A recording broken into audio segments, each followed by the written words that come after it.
कैसे हैं। उम्मीद है कि आप लोग जहाँ भी होंगे बखैर आफियत से होंगे। मैं 2 और 3 तारीख को होनी है और लोगों की सैलाब आ पहुँचे हैं और लोग एकदम बस्ती के बस्ती खाली करके तमाम अफराद वहाँ शिरकत फरमा रहे हैं। इस भीड़ को और सैलाब को देखकर एक हदीस मुझे याद आती है, मैंने तुम लोगों तक दीन इस्लाम का पैगाम, कुरान का पैगाम, अल्लाह का पैगाम, अल्लाह के अहकामात तुम लोगों तक पैदा होने वाला है। इसका क्रेडिट जहाँ लाखों की तादाद में लोग दुआएं करेंगे, इस आजिज़ को भी जाने को इंशाअल्लाह शर्फ हासिल होगा। पूरी तैयारी हो चुकी है। अब मैं जो कल शनिचर हफ्ता का दिन है, मैं भी बेंगलोर टू बागडोगरा मेरा फ्लैट है। अस्सलामु अलैकुम रहमतुल्लाह। नाजरीन कैसे हैं। उम्मीद है कि आप लोग जहाँ भी होंगे बखैर आफियत से होंगे।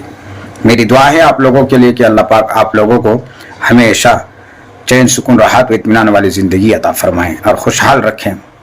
नाजरीन आज मैं किशनगंज बहादुरगंज नौचा में जो होने जा रहा है इज्तिमा में 2 और 3 तारीख को होनी है और 3 तारीख को दुआ होनी है। अब तक लोगों की सैलाब आ पहुँचे हैं और लोग एकदम बस्ती के बस्ती खाली करके तमाम अफराद वहाँ शिरकत फरमा रहे हैं और आज जुमात मुबारक का दिन है। आज भी बड़ी तादाद में लोग वहाँ शिरकत फरमा रहे हैं। तो दोस्तों इस बात को कहने का मतलब ये है और इस भीड़ को और सैलाब को देखकर एक हदीस मुझे याद आती है कि आक़ा मदनी सल्लल्लाहु अलैहि वसल्लम ने हज्जतुल वदा के मौका पर, वो आखिरी हज मेरी और आपके नबी हुजूर पाक सल्लल्लाहु अलैहि वसल्लम की वो आखिरी हज थे। उस हज के दरमियान कम 1.25 लाख हजरत सहाबा की जमात मौजूद थे।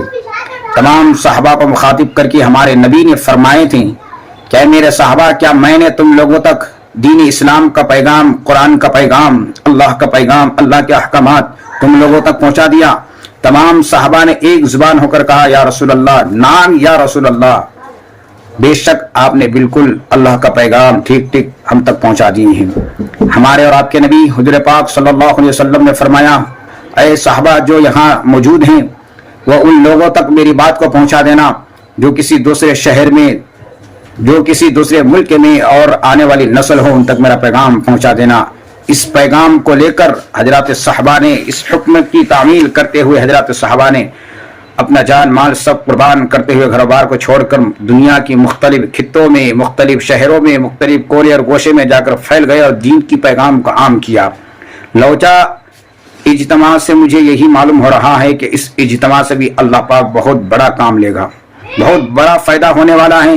इसका क्रेडिट और इसका फ़ायदा लौचा इज्तिमा कायम करने में जितने भी लोग वहाँ डोनेशन किए हैं, मेहनतें की, जान माल लगाए हैं, उन तमाम को पहुँचेगा और अल्लाह पाक मरने के बाद इन तमाम मेहनतों का अजर अजीम हम लोगों को दफ्तर आमाल में दिखाएगा।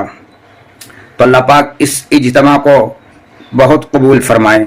लोग इसलिए शिरकत फरमा रहे हैं कि वहाँ लाखों की तादाद में लोग होंगे, लाखों की तादाद में लोग अल्लाह के दरबार में हाथ उठाएंगे और दुआ मांगेंगे। एक अल्लाह वाले अल्लाह के दरबार में फरियाद करेंगे और उनकी दुआ पर लाखों की तादाद हाथ उठाकर आमीन कहेंगे। ना जाने किसकी आमीन कबूल हो जाए और उसके सदके तुफैल से अल्लाह पाक तमाम की बेड़ा को पार कर दे और हिदायत का फैसला को आम कर दे और दिल की दुनिया बदल कर अल्लाह पाक दोनों जहाँ में कामयाबी और कामरानी नसीब कर दें। इस वजह से लोग बड़ी शौक से और अल्लाह की मोहब्बत से और आक़ा मदनी हुजूर पाक सल्लल्लाहु अलैहि वसल्लम की मोहब्बत की बुनियाद पर, दीन इस्लाम और शरीयत मज़हब इस्लाम की बुनियाद पर लोग वहाँ शिरकत फरमा रहे हैं। बड़ी तादाद में लोग आ रहे हैं दूर दूर से। यहाँ तक कि मेरे पास जानकारी है कि इज्तिमा के लिए लोग जो अक्सर सीमांचल में बसने वाले लोग, गरीब तबके के लोग हैं, वो लोग अपने ज़राए माश और रिस्क को कमाने के लिए, रुपया पैसा कमाने के लिए मुख्तलिफ शहरों का सफ़र करते हैं और मुख्तलिफ शहरों में बसे हुए हैं। मगर उस इज्तिमा के लिए लोग बड़ी मोहब्बत और अक़ीदत के साथ लोग वहाँ दूर से भी, शहर से भी लोग अपने गांव तशरीफ़ ला रहे हैं उस इज्तिमा के लिए। अल्लाह पाक उन सबको भी जज़ाए खैर नसीब फरमाए, उसका बेहतरीन अजर नसीब फरमाए। मेरी दुआ है दिल से और इस आजिज़ बंदा भी बहुत जल्दी ही वहाँ पहुँचने वाला है। मैं भी जाने वाला हूँ और उस दुआ में ज़रूर मैं भी शिरकत होऊंगा। जहाँ लाखों की तादाद में लोग दुआएं करेंगे, इस आजिज़ को भी जाने को इंशाअल्लाह शर्फ हासिल होगा। पूरी तैयारी हो चुकी है। अब मैं जो कल शनिचर हफ्ता का दिन है, मैं भी बेंगलोर टू बागडोगरा मेरा फ्लैट है। आप लोगों से दुआ की दरख्वास्त है कि दुआ कीजिए अल्लाह पाक इस सफ़र को बआसानी के साथ मुझे तकमीले मंजिल तक पहुँचा दे। मैं भी वहाँ दुआ के लिए और अल्लाह वालों की बात सुनने के लिए मैं जा रहा हूँ। आप लोग से गुजारिश है कि दुआ फरमाएँ।